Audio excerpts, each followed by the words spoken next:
Booking your next summer getaway is meant to be something to look forward to. Scrolling through the holiday websites, looking at pictures of glorious pools and sandy beaches, deciding which room in the apartment has the best view over the coastline, you think you found a good deal, and then the fees start to add up. The bargain holiday you thought you found is now tens, perhaps hundreds of pounds more expensive. So, what can you do to beat the fees and bag a bargain for your next overseas holiday? I'm Harry Kind. And I'm Grace Farrell. And this is Get Answers, for living your best consumer life. When life gives you questions, which get answers? Harry, have you been stung by any hidden fees recently? Do you know, I've had a few recently with hiring cars, and it's something you do a lot on holiday. I have been doing it a lot for moving house, so I've been renting vans by the hour. I got stung by a fee for returning a car 9 minutes late, which I think was justified because I had to refuel it for the company. Right. And if I'd not refueled it, I'd have been stung by a £35 fee anyway. So I was a kind of like damned if I do, damned if I don't situation. What was the fee then that they gave you for being 9 minutes late? £35. What? Oh, that's silly. And they did the annoying thing of refunding me as a goodwill gesture, which I hate. I always want to reject a goodwill gesture and say, no, I deserve this. I am entitled to this. How about you? Have you been stung by fees? Do you know, I can't think of any off the top of my head, although car hire is always a nightmare. But we have had a few comments this week on social. So we've had one, and these are pretty outrageous. So this one's from Sue. She says, I stayed in an apartment in Torremolinos and had to pay for a change of clean sheets. Could not believe it. Isn't that outrageous? It is. It depends if it's coming in like when you're first there, whether you're getting last week's clean sheets or if it's halfway through the break. Well, yeah, I mean, I don't think I would expect the sheets to be changed halfway through a holiday, actually, if I was staying in a self-catering. Do some people expect that? I don't know, put it in the comments below. I think a lot of people do, a lot of people don't. Okay. Then there's another one from Kay. She says there was no iron in the room and we couldn't borrow one from reception. Instead, we had to pay for laundry service. I walked out in creased clothes. I'm not surprised, Kay. I would too. Yeah, and I always rely on the one of your hacks, actually, Grace, which is showering and keeping the shirt hanging up in the shower to make sure that it gets rid of all of those creases. Yeah, it really, really does work. Now, shortly, we'll be joined by Chelsea Dickenson. You may well have seen her online or on TV as the cheap holiday expert. She'll be telling us whether or not she succeeded in paying just £100 for an overseas holiday. Is that even possible these days? Stay with us to find out. But first, Trevor Baker is here. He is a senior researcher in the travel department here at Which. Hello, Trevor. Hello. How are you doing? I'm very well, thank you. Now, Trevor, this is classic Which territory, hidden fees stinging you while you're out on holiday, you're travelling. What are the kind of top ones people need to look out for? Well, I think it depends what sort of holiday you're thinking about, because basically there are two ways to book a holiday. One is to do it all yourself, and the other is to book a package. And if you're doing it all yourself, that's when you basically have to be a walking calculator and spot all the hidden fees that they're going to try and add to your booking. The classic ones are with the airlines. So low-cost airlines, well, so-called low-cost airlines, will charge you extra, not just to put a suitcase in the hold, but even to take a bag and put it in the overhead locker. They'll also try and charge you to sit next to your travel companion. So these are things that basically when you're looking on Google Flights or Skyscanner, or even on the websites of like Ryanair or EasyJet, you'll see the initial price, and you might think, oh, that's amazing, sort of 40 quid, whatever, for a flight to Greece. But then the add-ons can be so much more expensive. I mean, for example, earlier this year, we looked at a flight by Wizz Air, and it was 45 quid each way just to put a case in the overhead locker. So 90 quid on top of your flight. And they told us that's like more than the average. Yeah. But the problem is there's no set price. The only way to guarantee you're going to get the best price is basically to do a mock booking. So kind of go through it, work out what you want to add, and then decide, okay, well, that's going to cost me that much. And then go back to the beginning again and think, well, maybe I'll choose their option where everything is already included. And will that be cheaper or not? Probably not. It's usually cheaper to add everything on as you go through. So are you saying there that actually it's a bit opaque when you're looking at that price, maybe on a comparison website, you're not actually often able to see what those extra fees are going to be? Yeah, exactly. I mean, I think that's the big issue. I mean, I obviously do this for a living. I look at these prices, but when I'm booking my own holidays, I have to kind of remind myself, when you see, I use Skyscanner quite a lot, and you see the prices on Skyscanner and you see say British Airways is 60 quid more expensive than Ryanair. So you think, okay, Ryanair. And then you think, oh no, actually, I need to take a suitcase because we're going for all this time. And then you have to do this calculation, which I'm talking about. And oh no, actually, British Airways works out cheaper on that particular flight. And it's so easy to be kind of fooled by that. We did a survey and we asked people whether they were sat next to their travel companion and whether they paid for a seat selection. And with most airlines that we looked at, 90% of the time, you don't need to pay for seat selection if all you want is to be sat next to your wife or children or friends or whatever. But with Ryanair and Wizz Air, it was more like 50, 60% of the time. So basically, with Ryanair, you've got to take into account, do I want to sit next to the people I'm booking with? Maybe you don't. Maybe you prefer to be separate. Yeah. Paying extra for that. You've got to take that into account. And with British Airways, EasyJet, Jet2, generally, you don't need to pay for seat selection if that's all you want. Which is fair enough. It's not too big a problem if it's just you and your partner out there. But when there are children involved, that does make the whole thing a bit of a nightmare. I was going to say, are there limits to this? I mean, surely I would be able to sit with my children as a safety thing. I wouldn't have to pay more to sit with my children. Well, I mean, Ryanair do this thing where they make you pay. So if you're taking children with you, you have to pay extra to sit next to them. I can't believe that. And they say for safety reasons because you have to have your children next to you. Some of them, you're not guaranteed to sit next to your children with other airlines. Even with like a 5-year-old, there's no law that says your 5-year-old has to be next to you, which is really surprising. I mean, are there other ones beyond the airlines that people should be looking for when it comes to a DIY kind of holiday? I think you also need to take into account any extra fees you might pay at your hotel. Lots of destinations now have tourist taxes or city taxes. Some of these can be really expensive. So, I mean, I think cities like Paris and Amsterdam are basically saying, we've got enough tourists, we don't want any more, because they raised the tourist tax so much. I mean, it varies depending if you're going camping or staying in a hostel or staying in a luxury hotel. But I think for a 4-star hotel in Paris, I think it was €8 a night or something. Wow. Amsterdam, similar. So you could easily, if you were staying for a week, you'd easily spend over €100. Well, obviously there's no way of avoiding a tax, but for those other kind of hidden fees, do you have any kind of hints and tips on how to avoid being surprised by them? The simplest tip is to book a package holiday with a kind of reputable package holiday firm. So one of the which recommended providers is a good idea. So like Jet2 Holidays or Kuoni or somebody like that. You can have a look on the Which website. And they have everything included. You shouldn't have any kind of nasty surprises when you get there. You have to be slightly careful with some sort of less reputable firms with all-inclusives, because we've done some research where we found that people book an all-inclusive holiday, they think it's very cheap, and then they get there and there's lots of things they have to buy when they're out there, like your snack by the pool or something you have to pay for, which people don't expect. Let me give you a counterpoint argument then, let's say, that for people who want to save a lot of money, is there an argument that by splitting out the fees, charging extra to pick your seat, charging extra to have a lot of baggage, that if you weren't going to use those kind of facilities anyway, you're actually saving a little bit of money on your ticket if you're willing to basically bare bones it? I think that's a good point. And I think the simplest way to think about it now is that there's no such thing as a low-cost airline. What there is there's a low-cost traveller. So a low-cost traveller is probably a young person who doesn't have children, so is travelling outside the school holidays, doesn't want to take loads of stuff, just shoves a bag underneath the seat in front of them. And for them, maybe the best option is to book, one of the so-called low-cost airlines, Ryanair or EasyJet or one of those.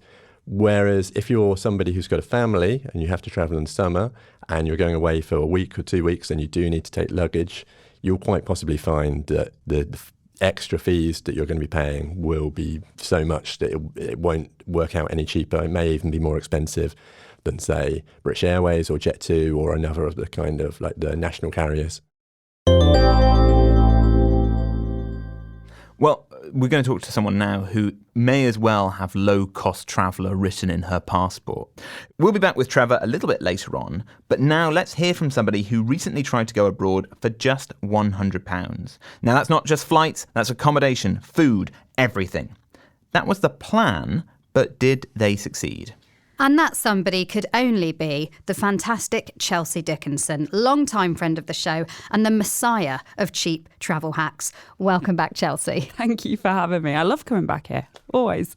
Now, let's just get straight to the point. Okay. Did you succeed in holidaying abroad for less than £100? Yes, I did. And thank goodness, because it would have fallen a little bit flat, I think, if the video series ended up with me saying I failed. Or you just like not report like a muffin that you bought and just cut that out. Yeah, straight I'd be away. like, the muffin's got to go, guys. It has to Never go. happened. Never happened. Can't prove it. How did you do it? I mean, can you give us a breakdown of the costs? Yeah, I can. And it's really interesting because it's something I've been trying to do for ages. And the fact that I haven't been able to do it kind of proves a bit of the point here that costs have gone up in certain areas. And you'll see from the breakdown, you know, where I was spending the most money. The first bit was transport. Where was it? Oh, sorry. Have I not even said? I was about to, yeah. I Oh didn't my think so. goodness. I was wondering if you were keeping it in suspense. No. So I went to Tirana in Albania. Beautiful. It's been on my list for ages, so it all kind of came together quite nicely. However, I didn't choose it because I wanted to go. I chose it because it was cheap. And so in terms of my breakdown of costs, transport, and bear in mind, I included everything in that. So even getting to the airport in the UK, which we all know can cost an arm and a leg, getting from the airport in Tirana, and also my accommodation, my food, my drink, absolutely everything was included in this. So for the transport, it came in at £42.34. And interestingly, my flights came under £20. So actually, I spent more money on transfers than I did on the flights itself. And there'll be people listening to this who, like my parents, live in the edge of Wales, and there pretty much isn't an airport in the country, and you are spending 50, 60 quid on train tickets before you have even left the country. Or it's your fuel and it's the airport parking, which can cost an absolute fortune. So, I mean, the whole point of this challenge was to highlight how many different costs there are and how you should be thinking through each and every single one before you go on holiday, because it adds up. So that was transport. Then food and drink, I spent £30.20. Could have done it a bit cheaper, I reckon, actually. But I wanted to treat myself a little bit. How long were you there for in total? I was there for 2 nights. Okay, so this is 2 days worth of food for that much? Yeah, exactly. And then, speaking of which, my accommodation. So I stayed in a hostel. That was another area that made this so difficult, because I don't know if you've seen, but hostels have got a little bit trendy of recent. You know, they are much nicer than they used to be, but that means that the price has gone up as well, and it's pushed up all hostels in a way. I knew I had to find something for £15 or under, otherwise it wasn't even worth pursuing. So, yeah, Albania and Tirana was one of the few places that came up with affordable but nice hostels. Because the other thing, I didn't want to go somewhere it'd be rubbish. Yeah. And I found actually hostels, as you're saying, getting nicer.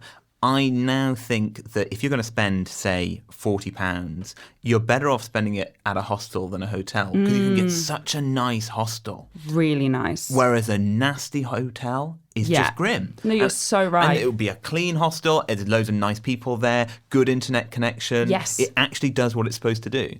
Now, we've been talking about the sort of hidden, unexpected fees that you come across when you're travelling these days. And I suppose that's somewhere where this whole plan could have fallen down. Yes. Did that happen to you? So there were some really interesting hidden costs that I did come across that I was not expecting. For example, I went for dinner at this amazing traditional Albanian restaurant with music. It was fantastic, and the food was really affordable too.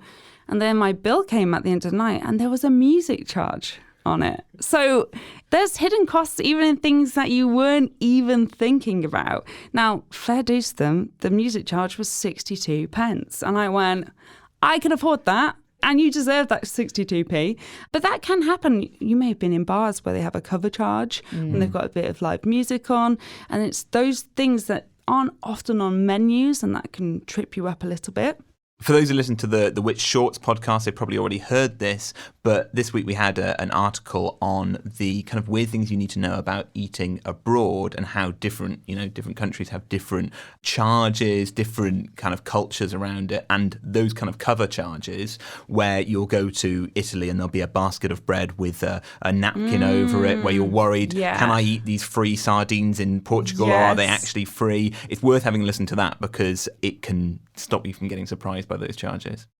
Now, I couldn't help noticing in one of your videos, you almost had a complete emergency on the way back with a fee. Can you tell us what happened? Yes. So I like to leave check-in for Wizz Air and Ryanair until quite late because you may have played it yourself, check-in chicken, where you wait for as long as possible because you know they're doling out the rubbish seats first, and what's left, the nice extra legroom or the seats up front.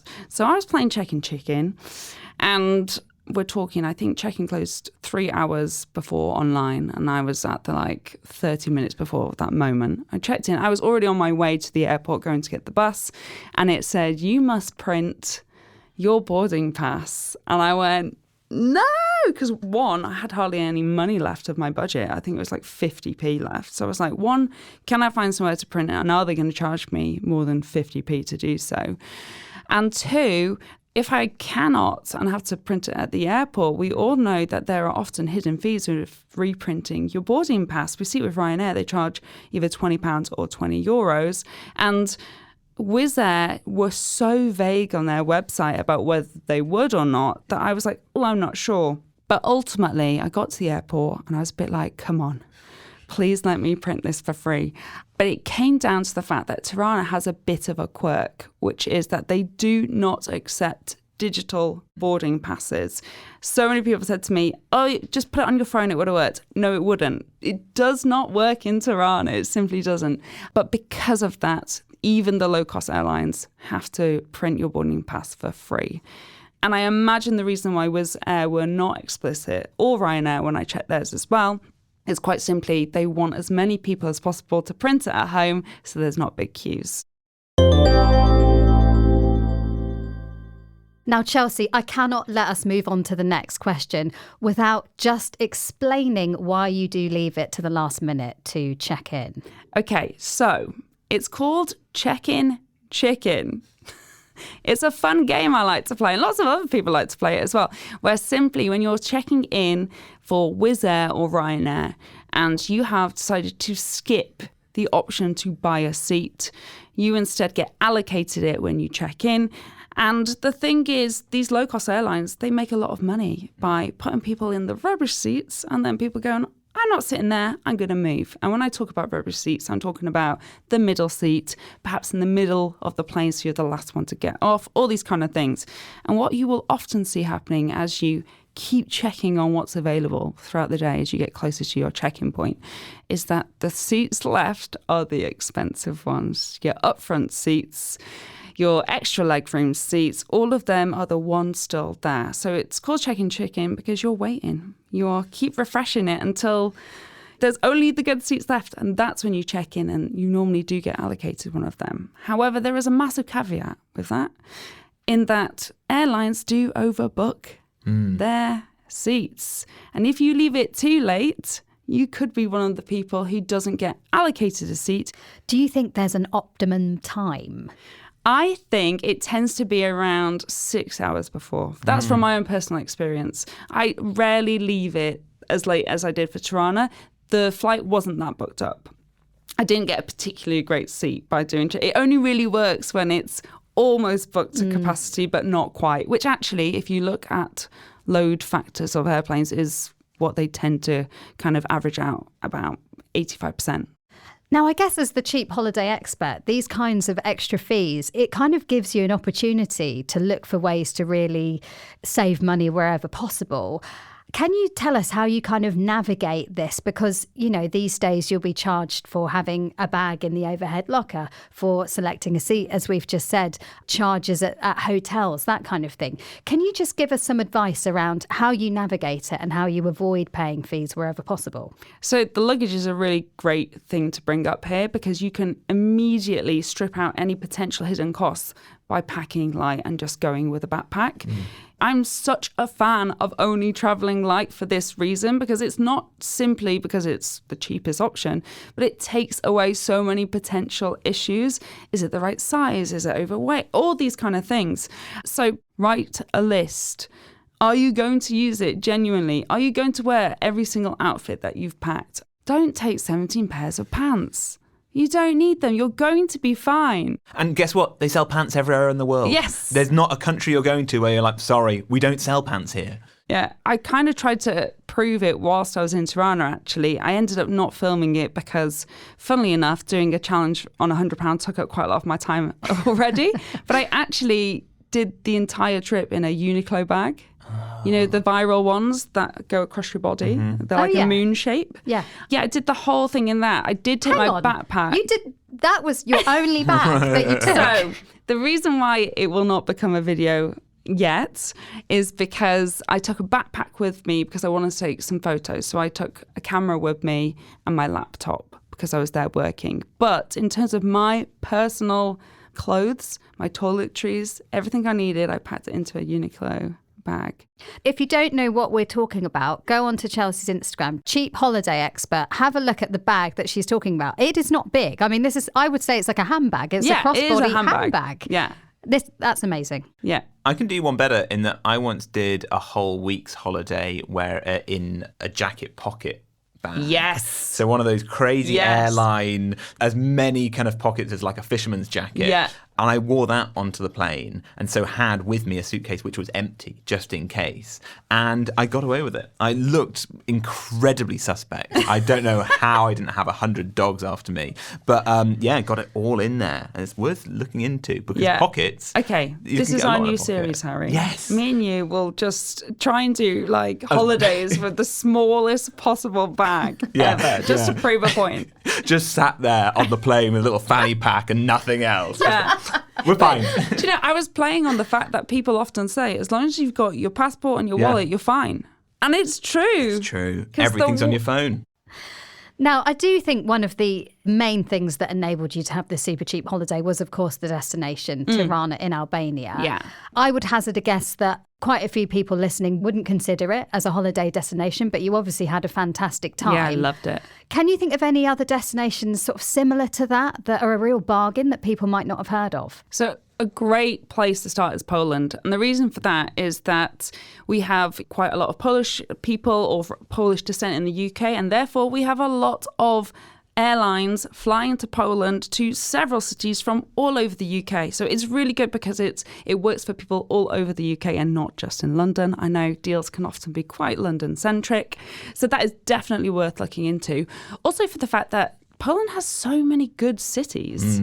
You know, obviously you've got the capital Warsaw, but I'd say like Krakow, Wrocław, which is the one that's spelt like it's Wrocław, Gdansk, another one. Like, they are all such great city breaks. They've got culture, they've got history, the architecture is really, really interesting, and they're affordable as well. So that would be my go-to. And actually, Spain is still incredibly affordable if you are not going to the big tourist cities. I did a holiday a couple of years ago up in the hills of Andalusia, and it was beautiful. Gorgeous. I mean, this tiny little village called El Gastor, where you would go to the local bars and they would actually bring out a pint glass when I ordered a gin and tonic. Wow. They did not stop pouring. They were the biggest servings of gin and tonic I have ever had in my life, and it was €4. What? €4. Wow. And that was just the price there. So it's all about getting off the beaten track a little bit and actually going where the locals go. You will find good prices even in popular countries. What would you say is the biggest lesson you learned during this trip? So I went into it to prove a point that holidays don't have to be so expensive, but also to highlight the fact that there are so many potential hidden costs that you have to think about when you are booking a cheap holiday. And I'm glad that I proved that you can do it for £100 if you really sit and wait for those cheap flights to come through that work. However, it did really highlight to me how it's really hard to do a cheap trip when you don't have a cushion of money if something is to go wrong. So on my way out, I booked a National Express coach and it was overbooked. I couldn't get on it. I was not allowed on the bus and I was already cutting it fine. And they said to me, oh, you could just book a taxi and claim it back later. And I said, I cannot. So I ended up having to wait for the next coach to come, and I nearly didn't get on the second one either. And unfortunately, I did. But it made it really difficult. I had to absolutely peg it to the check-in. I nearly missed my flight. And it's stuff like that that really does make you realise why it's so difficult for people on a budget to get away, because it's that kind of stuff that is so simple to fix when you have the luxury of money. Cancellation delays and things like that, they are actually the real pinnacle of hidden costs that you cannot really navigate around. You may be able to claim it back on your insurance, but ultimately that's going to be an upfront cost that you will have to deal with. I just got super lucky, I think, for my £100 holiday. I guess I'd look at it in a similar way maybe to when you're getting building works and you factor in an extra percentage of the cost because you know that you are going to run into things that were unforeseen. Yeah. I suppose it's the same with travelling. You are 100% right. And actually, perhaps we should all go forward thinking about these cheap trips and factoring in a 20% like just in case fund for when things, hopefully not, go awry. Well, Chelsea, as always, it has been so fantastic to have you on the show. Where can people find you? I like to say to people, just go onto a social media platform and type the word cheap and hopefully my face will pop up. But it's Cheap Holiday Expert on most platforms. Well, do you know what? We'll be back with Trevor very shortly, who's going to reveal some of the best value destinations that we found in the Which survey. So definitely don't go away.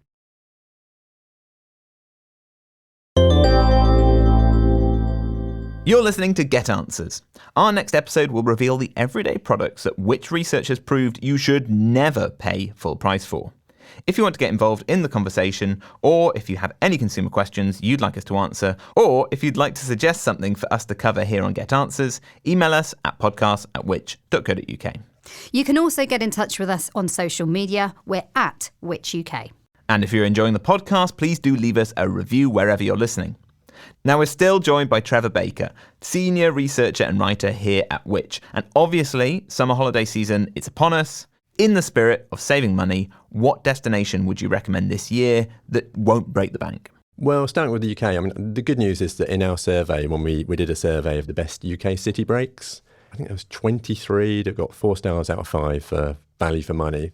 Typically, as you'd expect, the best value for money places tend to be in the north. Liverpool was really good. York, Chester.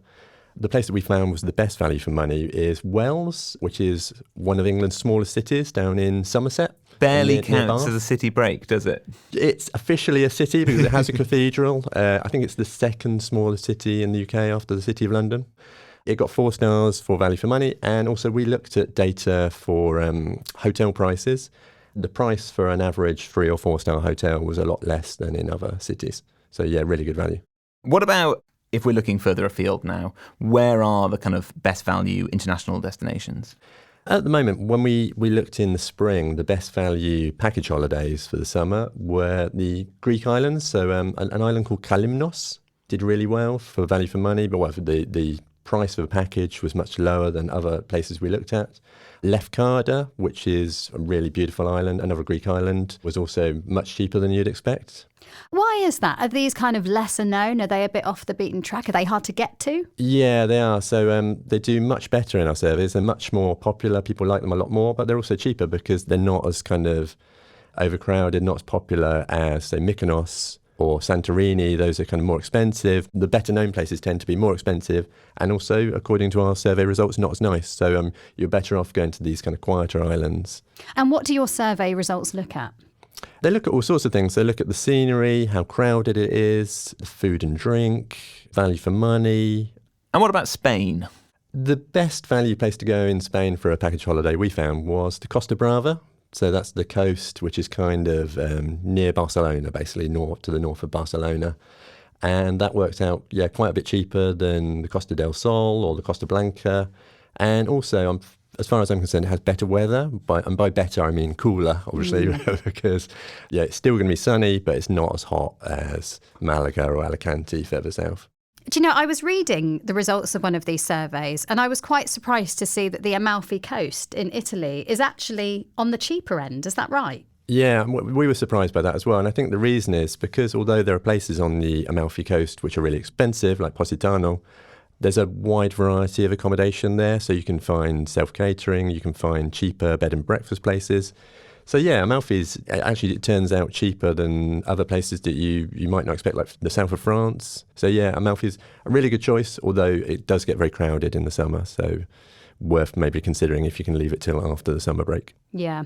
I think another interesting result I saw was about the cheapest all-inclusive holidays. I think it was Tenerife that came out top, and Dalaman was a bit further down. And I would just associate Turkey with being cheaper than, say, Tenerife, but I guess that wasn't the case. Yeah, I think the reason there, again, is because in Tenerife there's such a high volume of cheaper accommodation, whereas Dalaman has a lot of kind of lovely luxury hotels, so it might be a bit more expensive. But Tenerife turns out, I think just because of the sheer popularity with British travellers, that there's a lot of competition and therefore the prices are very reasonable. And I also saw that Tenerife had come top in the survey for best Canary Islands. Yeah, Tenerife is, I think, would surprise people who've never been there before. But it's basically an island of two halves. The south is really built up, very cheap, loads of accommodation. But the north is beautiful, and there's so many different places to go. It's a bit wilder. It's a bit kind of more a place to go as an independent traveller and see kind of the real island and not just a kind of fly and flop sort of holiday. Have you got any holiday plans this summer, Trevor? I take very cheap holidays, which is I made the sensible decision to marry a Spanish person, which is a good travel tip. And therefore I'm going to stay with my in-laws in Alicante. Oh, very good. That is a nice, cheap way to travel. Well, thank you so much for joining us, Trevor. We'll see you again soon. Thank you. If you're not a Which Travel subscriber, how dare you? Impartial reviews of everything to do with travel, from holiday cottages to ferry companies, as well as investigations and features from our award-winning writers. But we also have a free monthly travel newsletter full of great advice, much of it written by Trevor Baker himself, and we'll pop a link to that in the description of this episode. Remember to get your questions and suggestions into us for next time. Email us at podcasts@which.co.uk or say hello on social media. We're at Which UK on all the main channels. And we'd love it if you could leave us a rating and review. It's a really effective way to show support for our podcast, as it helps us get recommended to new listeners. And don't forget, next up, we'll be revealing the everyday products you should never pay full price for. We're talking toothpaste, razors, and on the subject of holidays, sunscreen. Today's Get Answers was presented by me, Harry Kind, alongside Grace Farrell, produced by James Rowe and Adrian Bradley, recorded by Rob Lilly-Jones, and edited by Eric Breer. And thanks again to our wonderful guests, Trevor Baker and Chelsea Dickenson. We'll see you next time. Bye-bye. Bye.